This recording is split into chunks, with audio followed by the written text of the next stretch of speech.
It's likely that not many people choose to think negatively. Most people will want to do the right thing and be good. That being said, most people tend to think negatively. The biggest reason is possibly not knowing why. People are not educated. Most people don't know that negative thoughts are very bad for you. We enjoy them because we don't know any better and even think they don't bother us. It's bad to think about things like hate, anger, payback, gold, envy, bad things that happened, losses or grief. Thoughts of fear, failing, being weak, being poor, getting sick or dying are all bad. They have a negative impact on every aspect of our lives, including our health, happiness and luck. Their effects are bad for our bodies because they weaken our will, stop us from working hard and make us want to make bad choices. It's clear that this is a very important area, but neither kids nor adults are taught about the links between these things. This almost general lack of knowledge makes us think bad things, which is very bad for us. How many people know, for example, that people who go hungry for a long time die from thinking too much, not because they are hungry? If someone doesn't eat enough, they generally pass away in a few days. If, on the other hand, someone fasts on purpose to get rid of a biological sickness, and if they do it right, they can go 40 days or more without food and not only stay alive, but even get better. Why is it that a short fast that is forced will kill you, but a 6-week fast that you choose will make you healthy? The answer, of course, depends on how that person thinks. The first one doesn't die of hunger. It's his thoughts that kill him. The person is generally very weak and tired after going without food for a few days. A person who fasts on their own free will keep working and only cuts back on their work during the last few days of their fast. After fasting for almost 50 days, the man we recently read about in the news not only went about his daily business, but he also wrote a book about it. You already know that this takes a lot of focus. As an example, the man who goes hungry for a few days and then falls and dies shows very clearly how powerful awareness and thought are. The person who is hungry thinks he is going to die because he has nothing to eat. He soon dies because of this. The person who is fasting believes that it will make his health better. Because of this, they get healthy and might even get better from a biological disease. Recently, there have been a lot of stories in the news about famous people who chose to fast in order to get healthy. This isn't new, though. From what I know, people in some groups knew about these kinds of cures 25 years ago, though the spiritual side wasn't understood yet. There's no reason why the person who is hungry couldn't last as long as the person who is fasting, as long as he ate well before. He would only need to change the way he thinks, just like the person who is fasting. Before anything else, he would need to be persuaded that fasting is good for his health and body. But this wouldn't be easy right away, because ignorance and bias are hard to get rid of. People also often feel scared when they think about the future. He would worry because he was afraid that he would not get any more food after the time he had to fast. He will die, though, not because he doesn't have enough food, but because of how he thinks. His fear kills him, just like someone who fasts stays alive through their thoughts and expectations, keeps their strength, and can still work. You shouldn't take these words to mean that I support fasting for no reason, because that can definitely do a lot of harm. No matter how helpful fasting may be, it should only be done under the direction of a professional. A second topic that a lot of people don't know much about is the idea of controlled thinking. Many people don't know this, but you can control your thinking in the same way that a police officer controls traffic at a crossroads. The police officer raises his hand, and right away the traffic behind him stops. Other people can then cross the road. This comparison can be used to help us think. You can stop unwanted negative thoughts in their tracks and call out for positive, helpful thoughts instead. People talk about their ideas as if they can't be directed or managed. For example, "This keeps going through my head. I can't do anything about it. They do not understand that ideas can be changed, just like a talk subject. Changing the subject of a talk is something that everyone can do if they want to. It's almost as easy to change the way we think, but we have to really want to do it. We can't use the fact that it's impossible as an excuse. We can change more than just the thoughts we have, though. It's possible to stop thinking altogether. Both of these are very high-level accomplishments that can be reached through practice and training on your own. If they keep at it, even the smallest can beat them. There is no need for extra brains, talent, or other special skills. Anyone can learn to control their thinking if they keep at it. We can only be in charge of our own thoughts. Then we are truly artists of life, not by fighting the lessons of life's experiences, but by dealing with them in the best way possible, keeping our minds calm and our faith strong. Chapter 2. People who are influenced. Each of us is a subject of suggestion in some way. People who are stubborn and dishonest use suggestions to get other people to do what they want in order to benefit themselves. For instance, the lawyer might say in court, "I'd like to suggest that," and then make more suggestions that might not be true or honest, but they hurt the witness so much that his evidence is no longer useful. This is how a strong mind takes over a weaker one through advice and will. The magician tells his hypnotized subject that a cold piece of metal on their back is actually a red-hot iron. The skin starts to burn and blister right away, just like it would have if the burns were real.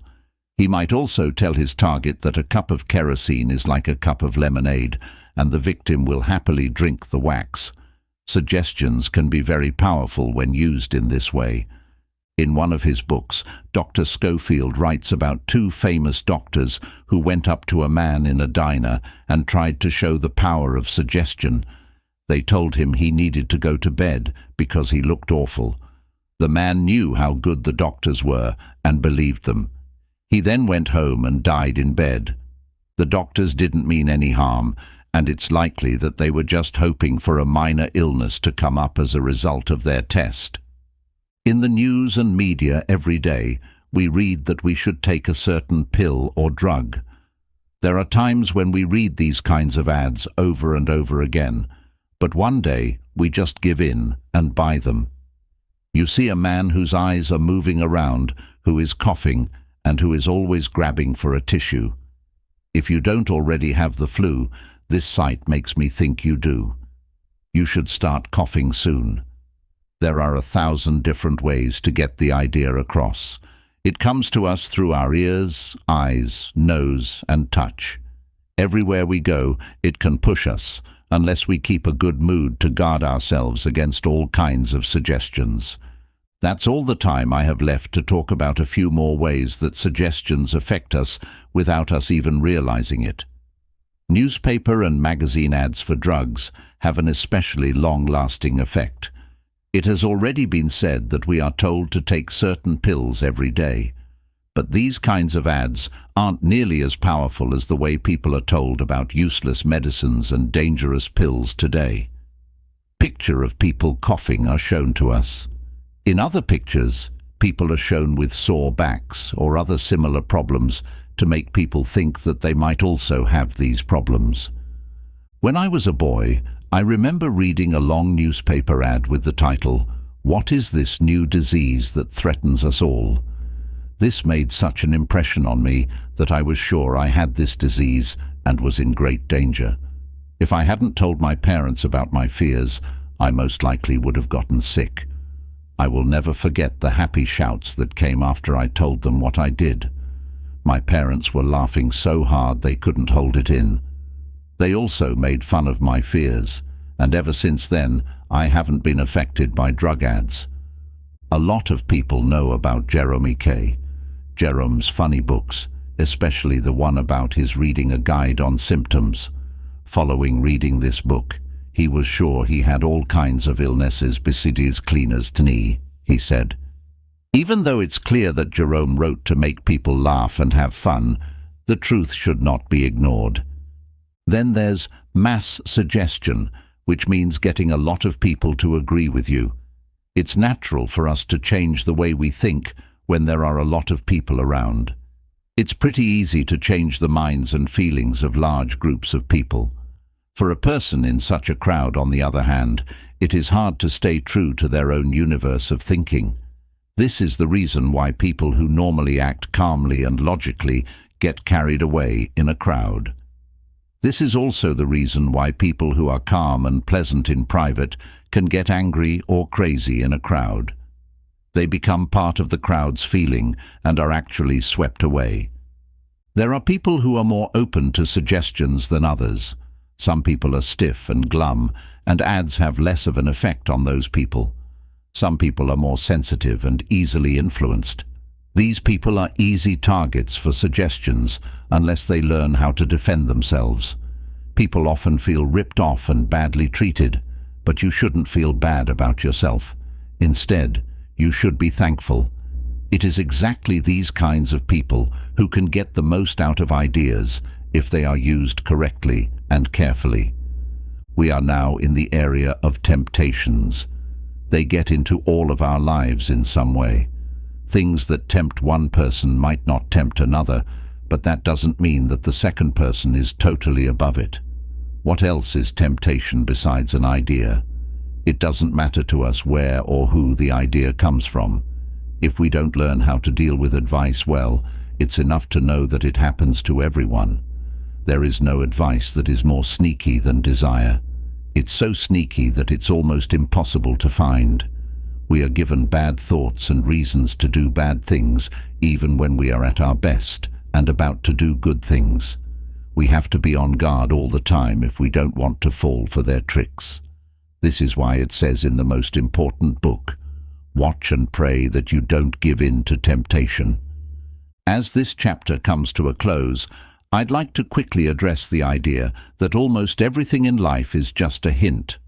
This idea says that all we have is consciousness and that everything else in our lives is just suggestions.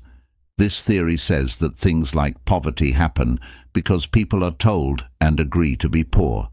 It's possible to be sick after being told you are sick, and it's also possible to be in a coma after being told you are in a coma. As a cure, autosuggestion of the opposite and desired state is suggested. Before going to sleep, the poor person should think of wealth, plenty, and success. The theory goes on to say that the tide will turn as soon as this idea gets into the subconscious mind.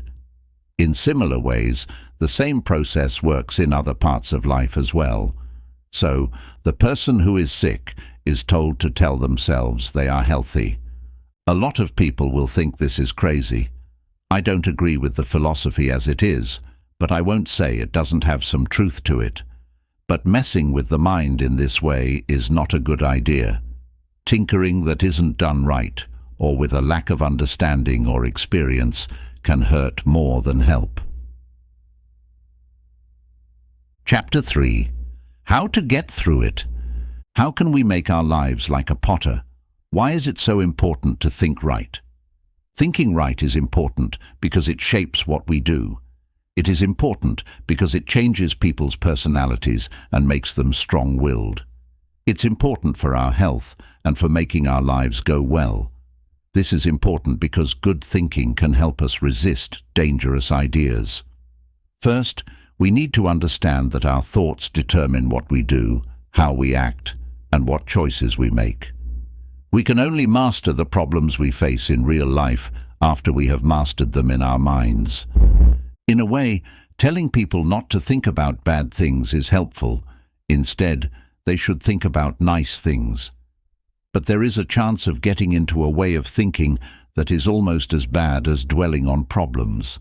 People who say, "I tried right thinking but it didn't help," are failed because they didn't follow the advice correctly. It didn't help because it wasn't right thinking in the sense of correct thinking. That's not what it was. It was wrong thought. I never think about my problems. I refuse to think about them. That's the point. These people don't face life's problems head-on and control their thoughts. Instead, they run away from them.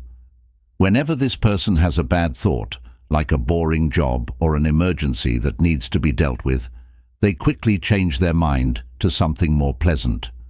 So someone who says, "I never think about problems," and then pushes all bad thoughts away, has no chance of fixing the problems we're facing in a healthy way. They can't make choices or get past their problems because of the way they think is right.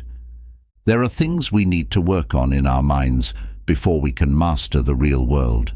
So, we could divide people into two groups: those who overcome their problems and those who let their problems overcome them. People who give up because of their problems and issues can't fix them in their minds either, unless they have chosen to avoid bad thoughts because they have the wrong idea of what it means to think right. They are at least passive and don't try to master the mental challenge that needs to be beaten in order to master it later in real life. A mental win is the key to getting through it. We can build a strong spirit if we regularly find answers in our thoughts. It's impossible to win in life without having a mind that is so focused. But there is no problem that can't be fixed by a strong thought. If someone really wants to reach a certain goal, they will not only do it, but they will also experience or accomplish amazing things that they never thought they could hope for or dream of. When you mentally get through hard times, your mind gets stronger. It moves toward the challenge in its mind and is pushed forward by the mind and will both. Then the whole person goes forward, gets through the hard part, and comes out on the other side successful. For this reason, we build up an inner strength that helps us achieve when we face this challenge in practice. This is a totally different way to deal with thinking about tough conditions. Being worried is bad for you. People who worry about their problems not only feed the fire of fear, which is one of the worst things that can happen, but they also make grooves in their brain where their ideas keep going around and around. The brain then learns to worry, and worrying becomes a normal part of life.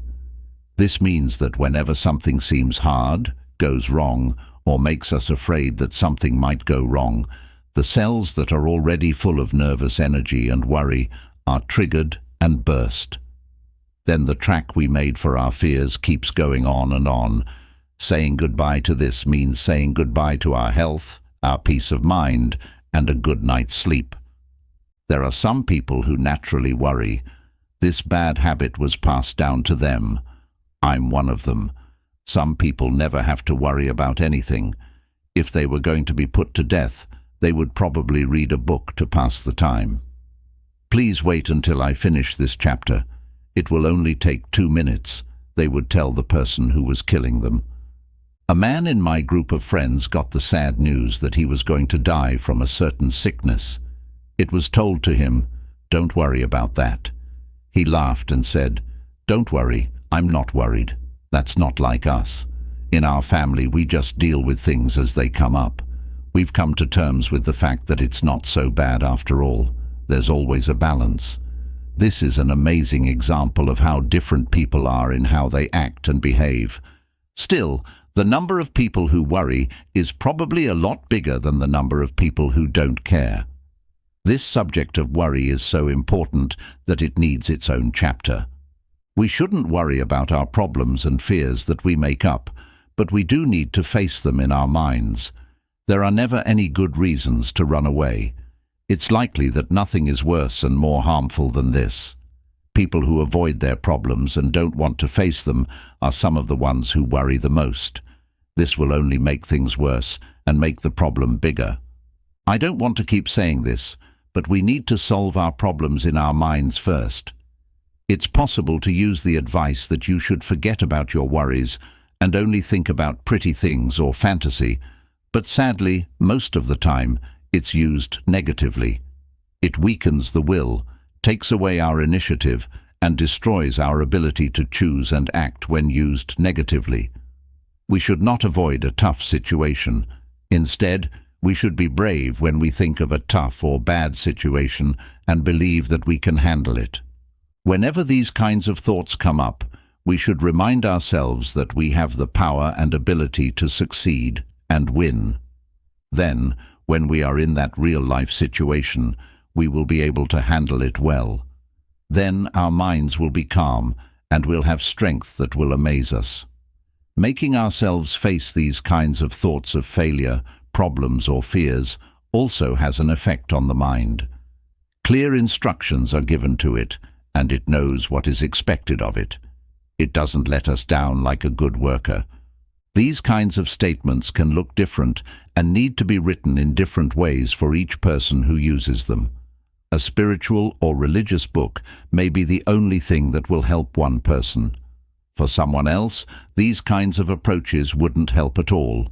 He might need one that is more psychological. Each person must fill out the form that works best for them. You might start with a psychological idea and then decide that a different set of words works better for you. At this moment, the style that works best for you is the one that you like the most. If a religious person thinks about a problem, a test, or a fear, they might counteract it with the thought or affirmation, "I can do everything through the one who makes me strong, so I will get through this situation through the power of Christ in me." They can picture themselves moving through the problem with momentum, helped by forces they can't see. Over time, he will form a spiritual habit that will help him deal with problems and fears in a healthy way. Instead of running away from the problem, he will face it with the determination of someone who has just won a race. This will help him become strong, true, and sure of himself. He will be sure of winning and succeeding. Someone else might not agree with religiously formed statements. He needs a different mix. He could say to himself, "Success, victory, mastery," when he was thinking about problems or fears, and picture himself coming out on top, even if he doesn't understand how. When the mind is trained in this way, life changes forever because the character gets better. The bad things that happen in life are not unable to beat you. You beat them. When someone achieves success in this way, they will face new difficulties and see new, beautiful views. He will have learned that he has the power to change his character and, by extension, his life for the better. A lot of people think in terms of pictures in their minds. The way they live and the way things are for them rest on the mental pictures they have. When these kinds of people think about problems or mistakes, they should change those thoughts into the opposites.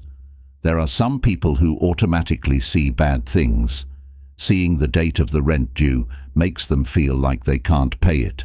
Right away, bad things like being evicted, having their pay garnished, and other similar things come to their minds. When they think about their own business, they are always filled with psychological fear because they worry that they will go bankrupt, miss orders, or miss court dates. As workers, they are worried by thoughts of losing their jobs, being poor, and other limits. When they see an accident, they feel like victims and are filled with fears that go along with that.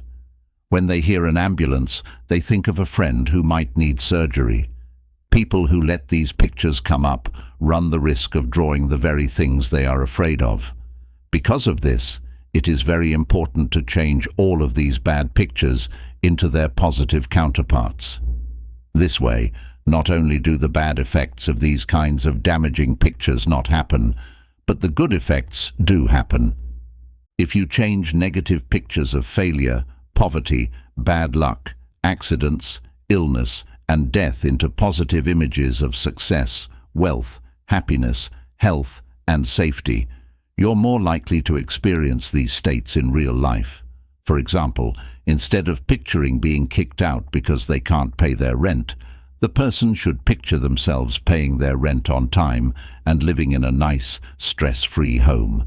This will make it a lot more likely that they will reach the state they want. A mental picture is likely the most powerful way to think. It's very important to take care of these inner pictures in the right way. A good state of mind is the result of this kind of training, which is very desired. Character training is another result. It makes us strong in areas where we were weak before and helps us reach goals that seemed impossible before. Chapter 4. The cause of our own helplessness. Do we live in a world with bad intentions, and are we the slaves of a cruel and purposeful fate? Or do we live in a world that is well run and based on love or kindness? In their hearts, most people will probably lean toward the first idea. In fact, this is exactly why we are pessimists, even though we act like we aren't. Who knows how many terrible things will happen because of this inner pessimism? Thinking that bad things will happen makes them more likely to happen. If you think you will fail, you will fail. Believing that you are sick will make you sick. So we need to change the way our ideas are polarized. Then, a thought shift in orientation will happen on its own. The truth is that the universe is well run. There is no order in our lives, though. Humans don't live in balance with the world around them. The real world we live in is a perfect and well-organized reality. Love or being with other people is the secret rule of life. Biologist Gerhard Wilhelm Reinheimer says that in nature, both in the plant and animal kingdoms, health and further development can be seen when this commandment of togetherness is followed. On the other hand, illness and chaos happen when this commandment is broken. These kinds of violations include things like greedy or parasitic behavior instead of working together and cooperating. To begin, we need to believe that everything is in order and that love is the most important thing in life. We also need to believe that we are to blame for the bad things that happen in our lives. The truth is that we are out of sync with life and breaking the most basic rule of the universe. Harmony, peace, real success, and a relaxed life are only possible if we work in line with life's rules and are in tune with the universe's order. The name for this rule is love, unity, and harmony. We can read in Isaiah that the time will come when everyone will follow this rule. If you don't do any more bad things or crimes, the lion will eat straw like an ox. We know that the truth can be lived right now, even though this goal may still be a long way off. Because of this, we can't help but make our lives more peaceful and harmonious. Our thanks are not enough for living in a well-run world. We can't work hard enough to get along with it. As long as we think and act in a certain way every day, we can live by the basic principle or rule of helping each other. In every case, we shouldn't think about what we can get out of it first. Instead, we should think about what we can do to help others. Of course, this is the height of stupidity by the standards of the world. But in reality, acting in this way is the wisest thing you can do. It will lead you to a life of true unity, happiness, and peace of mind. Even though there are setbacks and losses, life is mostly good. There are, however, many things we can blame ourselves for. Don't the seeds we plant when we are young bear fruit when we are middle-aged or older? Even though it shapes and sharpens us, life is good. We can avoid a lot of trouble and sadness if we choose to live in peace with it and follow its rules. Then we won't make more problems for ourselves. Chapter 5. Having the right thoughts and attitude is the key to success and wealth. People who are successful think in a certain way. They definitely include drive, creativity, determination, hard work, and setting clear goals. They show that they care and take advantage of chances as soon as they come up. But their attitude is the main reason they are successful. People who are successful think about what they've done well. This is always what they think. They think of plenty and wealth. Then, over time, life makes it more likely that this dominant attitude will show itself. Thinking about success and wealth all the time will bring those things into our lives sooner or later. This might be mostly true or mostly false, based on the work skills we bring or learn. We can all get to the level where we can play first fiddle, but not everyone will be able to. Most of us can do a lot more than we think we can. There are a few people who think they are good at a lot of things, but aren't. Unimaginable skills are hidden in all of us. We have to do better in life, and when we take on the duty, our skills show themselves, often to our own surprise and the surprise of our friends. There are a lot of unsuccessful people I have purposely talked to. I'm talking about people who work hard and want to move up in life, but are never able to do so. For all of them, the way they think is the same, no matter how much help they get or how many chances they are given. These people think of not having enough, failing, and failing again. So, through all of their actions and choices, they unintentionally make things scarce and fail. People with the same amount of ability or skill are not all great. It might look like one is just lucky and the other isn't. I am very sure, though, that the difference is in the way they think. One is focused on success and achievement, and this basic attitude is what all of his ideas, conscious and unconscious, are centered around. The other one is stuck on their fears and past mistakes. These are the things that keep his thoughts going. The first one is full of energy and motivation, while the second one's efforts are hampered by a hidden fear of failing and ruin, which uses up all of his energy. One person may be born with a success mindset, while another may have received a failure mindset. However, the second person does not have to give up. You can change the way you think. This doesn't need the help of a pricey psychiatrist or psychologist. Anyone can do it on their own. If you think about the magic word, things will change. People slowly change their set idea of failure into an idea of success by changing the way they think. The way you think is changed, and you are taught to think about success.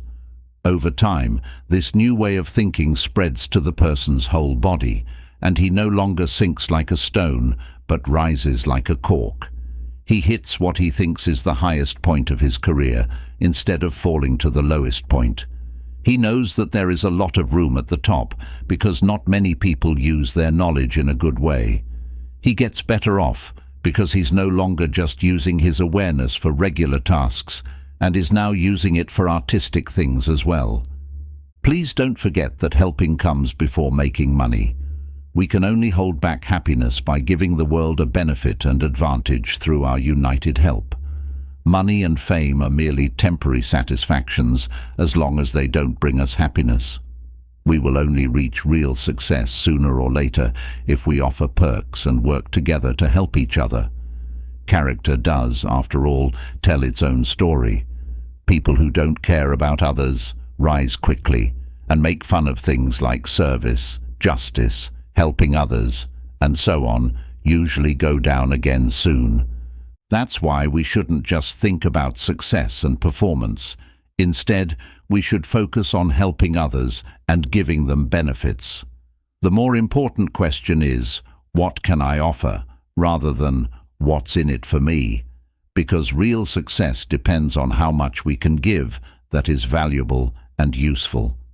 Even with all of this, the truth is that we tend to attract success and achievement when we think about them and keep an attitude of wealth and happiness. Many people can't even picture how creative the inner mind is. Our thoughts also bring about similar things, like new chances and opportunities, good luck or loss or lack, based on how we think about them. So, the spiritual world is where you should look for the inner cause of success.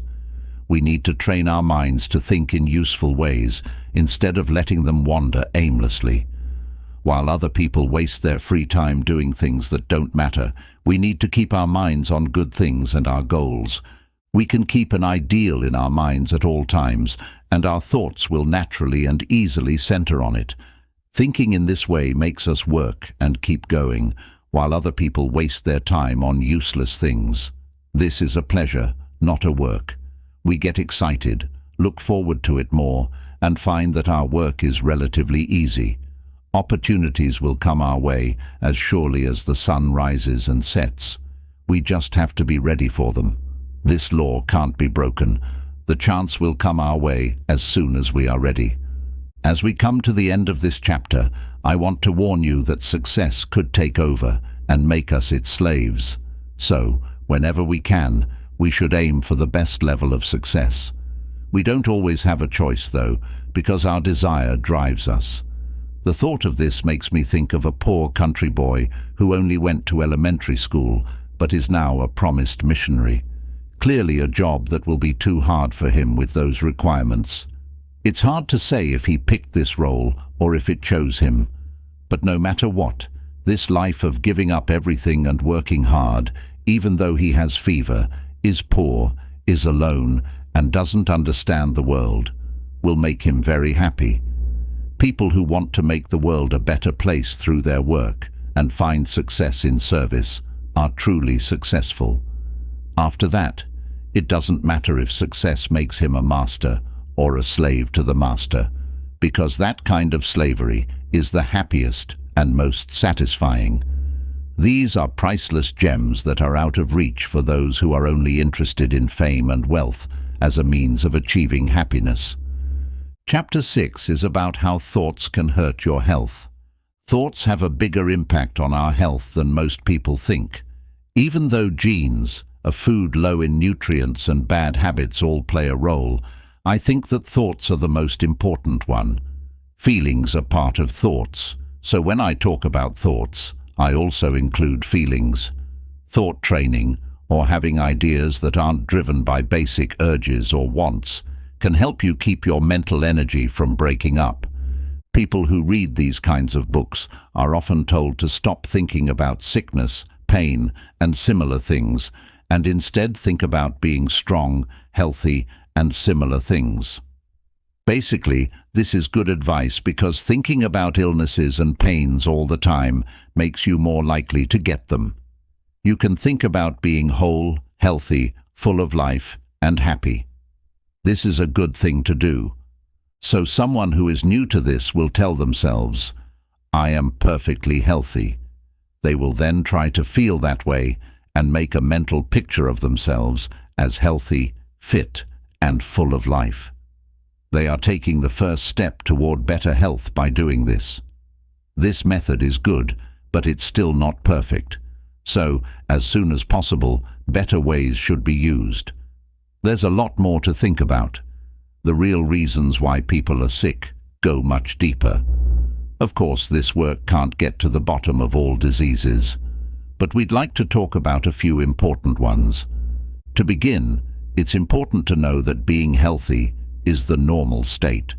It's normal to be healthy and not normal to be sick. 3 feelings are bad for our health: lust, anger, and fear. You can get rid of or calm these states by focusing your thinking on 3 things: unity, kindness, which includes forgiveness and understanding, and calmness.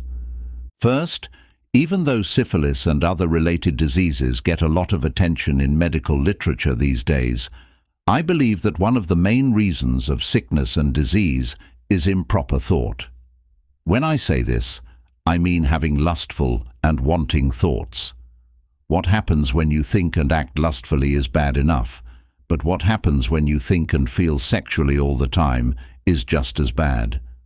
The bad thing, not just from a moral point of view, is that these kinds of thoughts make you want things, which builds up your mental energy.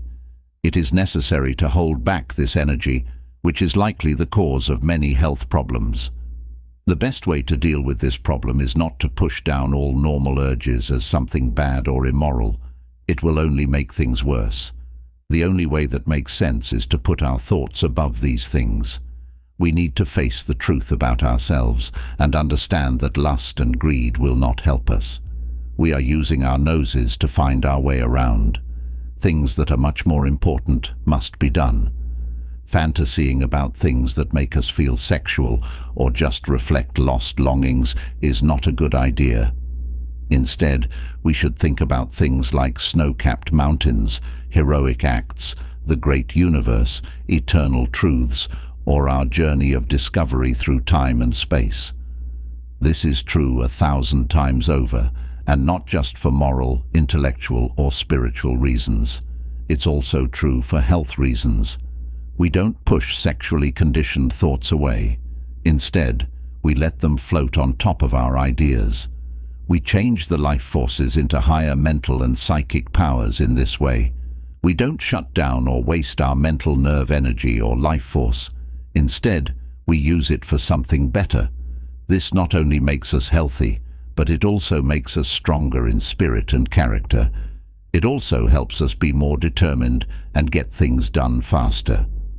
Second, thinking kind thoughts and forgiving others can heal and keep you from getting sick. Thinking hateful, angry, or resentful things like bias, spite, or getting even are bad for your health. The same goes for feelings of anger, rage, desire, and other bad emotions. Instead, we should think about things like kindness, forgiveness, patience, and not getting even. This is good for our health and keeps sicknesses and diseases at bay. The simple reason for this is that they help us follow the rule of life. Most of us probably don't think about hating anyone, but we may still hold a grudge or two in secret. Perhaps you have forgotten how you felt when you were put down, but the anger is still there, deep in your mind, causing chaos that shows up as sickness or disorder on the outside. Third, any doctor will tell you that worry, stress, sadness, anxiety, or feeling nervous can cause a lot of dangerous diseases. After a time of stress, fear, or confusion, a lot of major illnesses happen.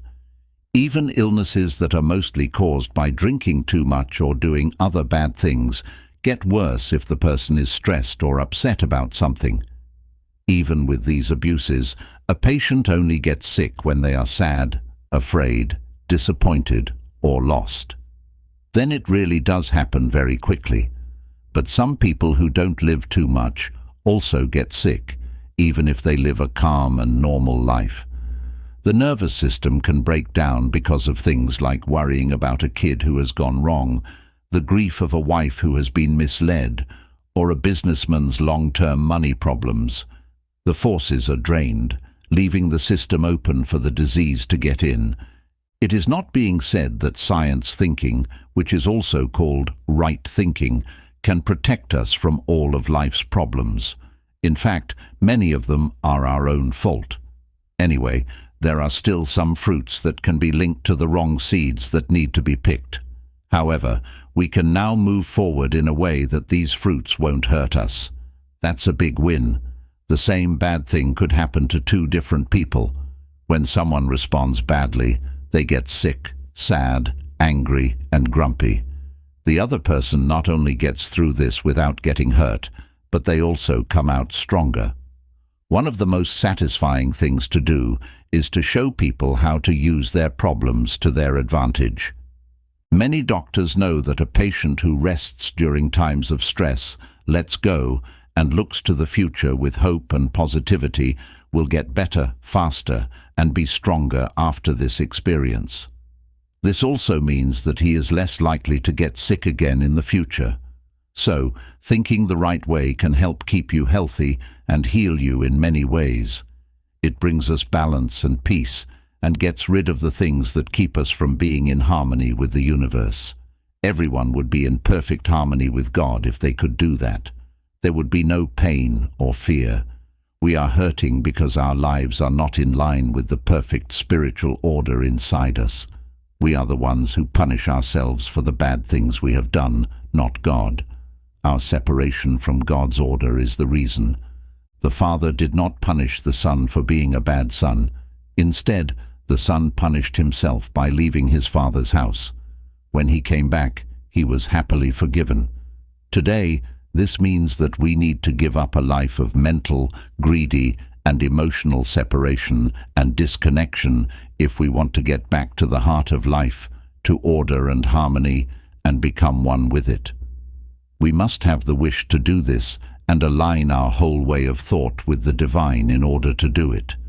But we can only do something like that if we get help from heaven. All the evil forces in the world rise up to stop us. However, someone has been on this road before us. That person was also tempted, but in the end, they came out on top. Not I, but the Christ who lives in me, Paul said. That is the key to controlling your thoughts. Chapter 7. How Thoughts Draw Us In. Birds of a feather flock together, and tell me who you deal with and I'll tell you who you are two well-known sayings that have a psychological truth that is easy to miss. What makes people attracted to each other is mostly how they think. When we think a certain way, we draw other people who think the same way. Invisible forces of attraction make this happen.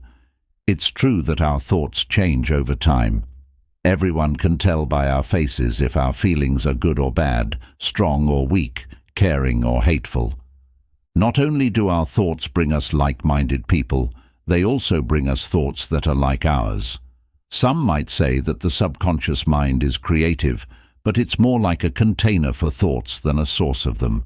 One door leads to good, beautiful, noble and healthy thoughts, and the other leads to a stream of bad, crippling and damaging ideas. In other words, there are two ways to get to our mind. If we think clean, good and all-encompassing ideas, the door to heaven will open and similar thoughts will come in. This is why it's so important to pray. Thoughts and attention are raised and turned toward heaven when you pray. In reaction, divine life, great ideas and thoughts come back to us. Then the way for bad thoughts to come in is closed off. During this time of change, the door to bad thoughts may still occasionally open, letting in what are called temptations. It will only get bigger if we try to close this gate and fight off the attacking forces, thoughts, or ideas. When things like this happen, the only way to handle them well is to focus our minds and hearts on the good and heavenly reality. After that, this doorway to the lower things will shut again. It only opens up again every once in a while when our focus on the good starts to waver. But the flow of the divine always makes us stronger and changes us. This makes it easier to think about the good things in life, which helps us keep the other gate closed. On the other hand, if we let the door to weakness and evil stay open, we keep the door to the holy and good closed. Heaven can't help us as long as we think about and pay attention to bad things. This shows how important faith is. For new life, strength, and good things to come in, we must raise our hearts and minds above our fears. This helps us get through our problems. As soon as we start to think about our problems, the gate to heaven shuts and the gate to lower things opens wide, letting dangerous thoughts flood in. We get two benefits when we refuse to think about our problems and instead look confidently up to heaven and keep the divine perfection or reality in front of our eyes. We block the spiritual source of our problems and let a steady flow of heavenly effects in.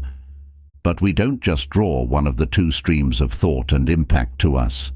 We also make an environment that either draws us in or pushes us away. People and chances will either be drawn to or away from you based on this environment, which you can also call your aura or personal energy.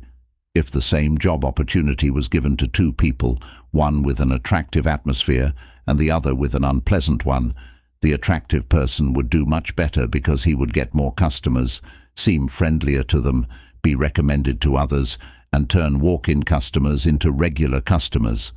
That person would go hungry because of their bad vibes, but he could make a living from his business. As a doctor, lawyer, or minister, the first person would have a big following, while the second person would have a small one. Having good feelings toward other people is important for making a nice setting. We have to want to help, and we have to think the right things. This is not meant to encourage sycophancy in any way. To be honest, this way of apologizing should be avoided at all costs. Though it's important to remember that our jobs are all about helping others, we should also remember that we are all magnets and that people don't come to us against their will, but because they want to. This needs the powerful pull of genuine kindness and love. Additionally, we should keep in mind that we don't draw people to meet our own needs. Instead, we do it to help them and make their lives better. There was once a funeral director who cared so much about people that he did more deaths than anyone else in his business. He really cared about others. Anyone would have known he was lying if he had done it, and he would have been called a hypocrite. His kindness wasn't meant to get more business. He just had a big heart and couldn't help but show kindness. That's why people went to him. Some people will say that the ideas in this chapter are nice to think about, but they can't be put into practice. They will be right when they say that as soon as someone starts to think right and try for better things, he will be attacked by many bad forces and feel like he has let hell fall on him, stopping him from moving forward. I'm not going to say no. On the other hand, there is another side to the story. People who work hard in this way get help from above. Health, strength, and goodness come to us every time we lift our minds and look up. We are given power and strength from within because He who is in you is greater than he who is in the world. Chapter 8. Spiritual Realization and Controlling Your Thoughts. In the last few minutes, I've talked a lot about material effects, maybe even too much.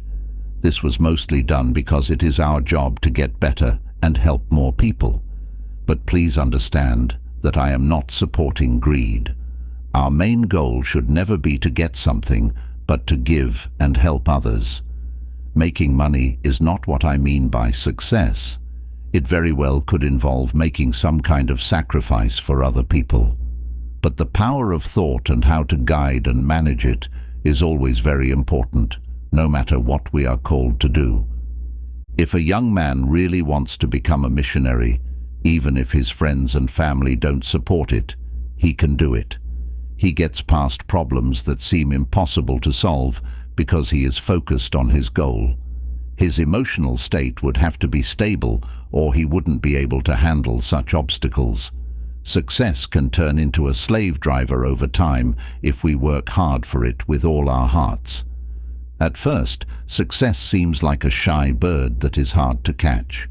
It asks for sacrifice after sacrifice until we understand that our lives are full of big duties that we can't get out of. Then success has taken over our lives and made us its slaves.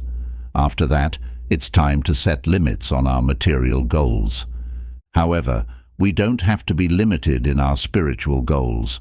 As long as we find the truth, only happiness can await us. It's a big win if we can see that success is not our boss and that we have not become its slaves. Most people don't know that thought control, which comes from teaching your thoughts, is an essential step towards spiritual understanding. We can only really pray when we can keep our thoughts in check to a certain point. When we focus on God, our thinking can rise to higher levels. So, thought control means fixing your mind on a certain thing and staying there. Your thoughts will move up the ladder you've built as long as you keep your eyes on God. People who find it hard to pay attention or concentrate should say prayers over and over again. If you want to make things better, you could pray yourself, but this is a good start. People who say their prayers over and over again in the morning and at night have a connection with a greater power that people who never try to do this have. True prayer, on the other hand, means focusing your mind and attention on God. It is something much more than that. It is the most sacred thing you can do. It's not easy, though, if our thoughts aren't really trained. They will keep going off track.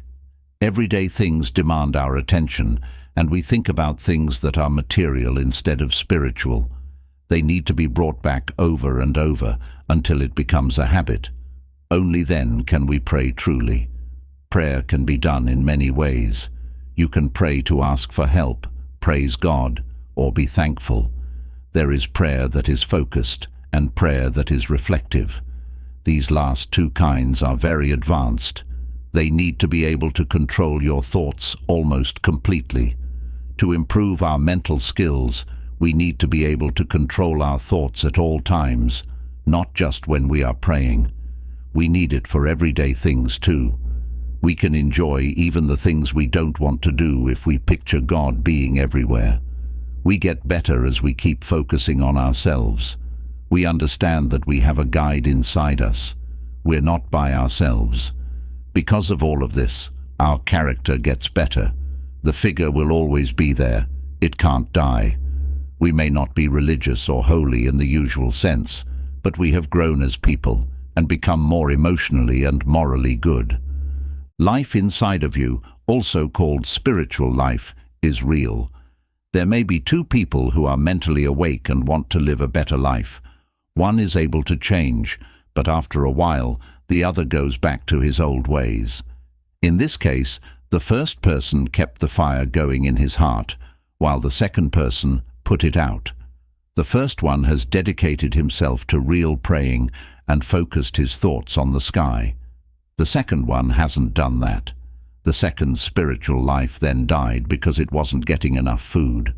Then temptation comes in like a flood, and the weak soul gives up. Because he doesn't believe anything else is possible, he gives up and goes back to his old life. He had cut himself off from the endless power by not praying and not being able to control his thoughts. It wasn't that the temptation was too strong. It is very important to train your mind to think about amazing, true, beautiful, and truly useful things instead of things that aren't worth thinking about. Chapter 9. Getting over your fears. Fear probably leads to more bad things happening in our lives than we think. People who don't have any fears seem to be protected by a special shell. Most people know that a dog won't hurt someone who isn't scared of it.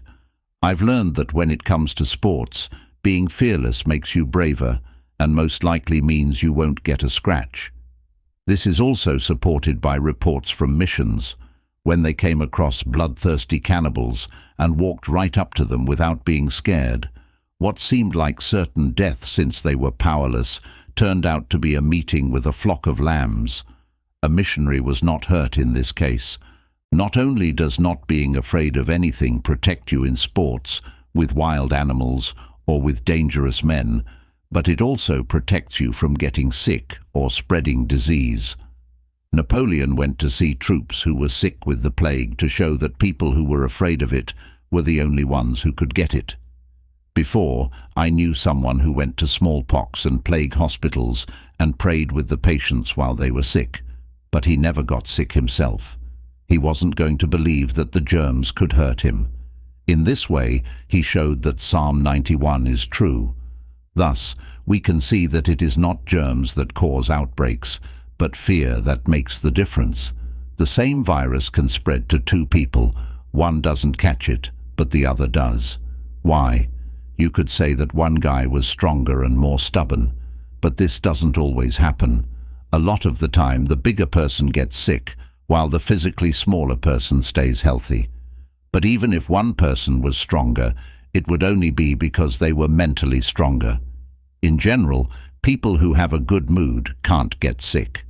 Now that we've agreed that not being afraid is important and necessary, the question is how to get past our genetic problem. A lot of us have some kind of fear that keeps us up at night. One place where we may not be afraid is likely to have deep-seated fears that we keep from ourselves in another. Our bodies may be strong, but we have fears about our lives, our relationships, and losing our jobs or failing at our jobs. Maybe we're also afraid of a certain disease, war, hunger, or something similar. How do you get over these kinds of fears? You would calm down a small child who wakes up at night scared of the dark in the same way.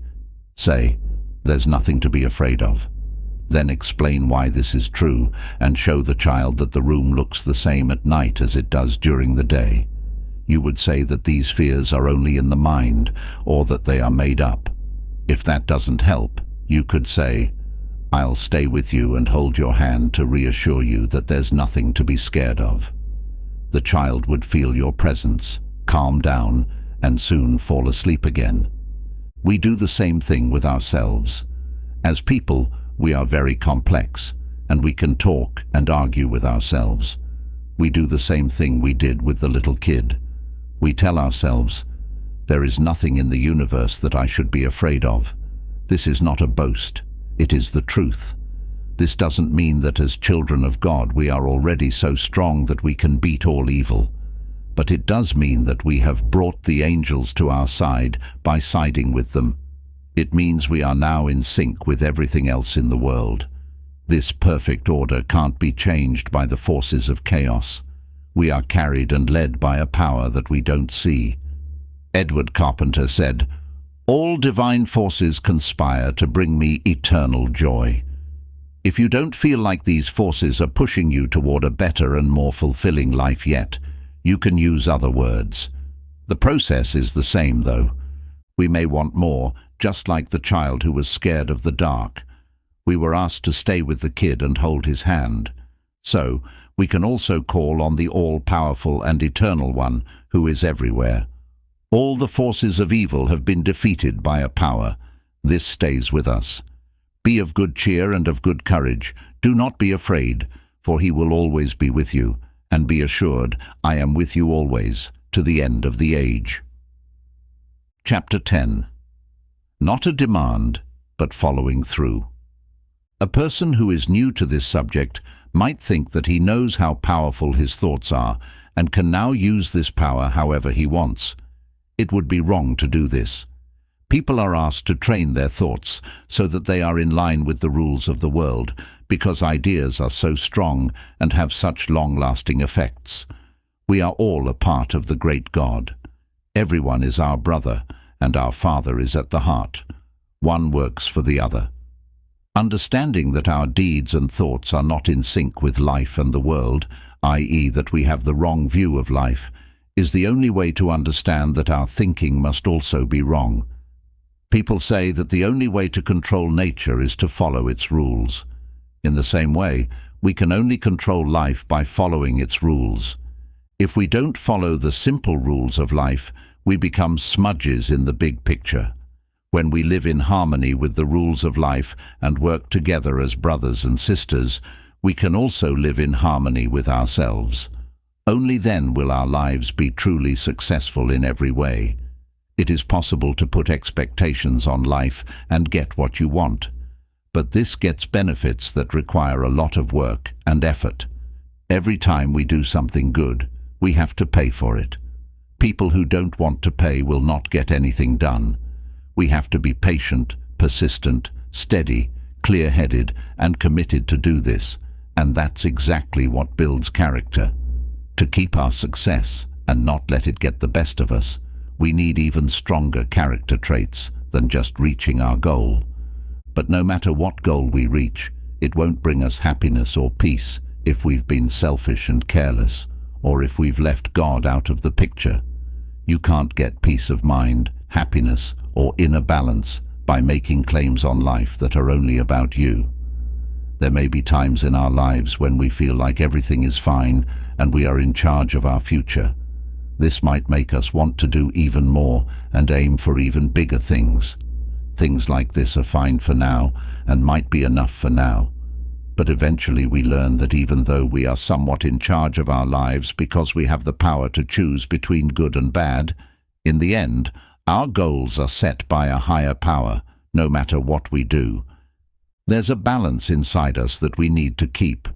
We are all connected to a bigger picture, and the only way to fit in is to stop being so selfish. That is, we need God's kindness and love. For real happiness, we should not force our will on others or make ourselves the center of the world. Instead, we should love and serve both God and people. This is how we get along with everything else. The most important thing in life is love. We should think of it as togetherness instead, though. We can find real happiness, peace of mind, joy, and other things that are more valuable than diamonds and can't be bought with money if we think, work, act, and feel in line with this law. After this, we understand that we need to train ourselves to think kind thoughts instead of angry and hateful ones, that we should put helping each other ahead of selfish greed and helping others ahead of getting rich. After that, we become part of humanity as brothers and sisters and join with the inner unity. No matter how chaotic life seems on the outside, there is a higher power who keeps everything in order. If everyone in the world came into balance with this cosmic order, it would show up on the outside. But the self gets in the way. To find inner balance and order, people need to love, get along with others, and work together. By going into this realm himself, He also makes it easy for his siblings to do the same. There are books out there now that spread a bad way of thinking. Through advice, they teach people how to abuse their mental power. Mind and will are used to control other people in bad ways. One example is a salesperson who wants to get an order from a certain shopping store. While the customer is still thinking about it, the salesperson makes strong mental ideas to get him to sign the order. If the customer doesn't know about these situations, he might be persuaded to place an order that isn't good for him. This kind of mental pressure is illegal, even if our criminal justice system doesn't go after those who do it. This comes in many forms, but the user, not the victim, is the biggest loser. The people who abuse their minds in this way will definitely die. When we break the rules of life, bad things always happen to us. This backlash will be very strong. As we already said, these kinds of spiritual misuse are the exact opposite of unity. Because of this, it can only lead to chaos and pain. First steps in Chapter 11. Who would dislike the day of small starts? It takes time to learn how to think right and control your thoughts. From small starts, we need to get stronger and stronger over time. So it looks like we need to start off slowly. Perhaps it doesn't seem important to think thoughts that are opposite to negative feelings and thoughts. That's why I use the word seemingly. But everything will work out well in the end. Thoughts of kindness towards someone who has hurt us may not seem like a big deal, but they are very important and will last forever. We stay at the level of animals and link ourselves with death and decay if we only give in to the urges of our human nature. But if we choose to think good things, we can enter a state of infinite freedom. The only thing we can change is ourselves. We need to rise above our problems and limits. Once we've changed this about ourselves, our situations and the world around us will also change. We can only get better as people if our minds have grown.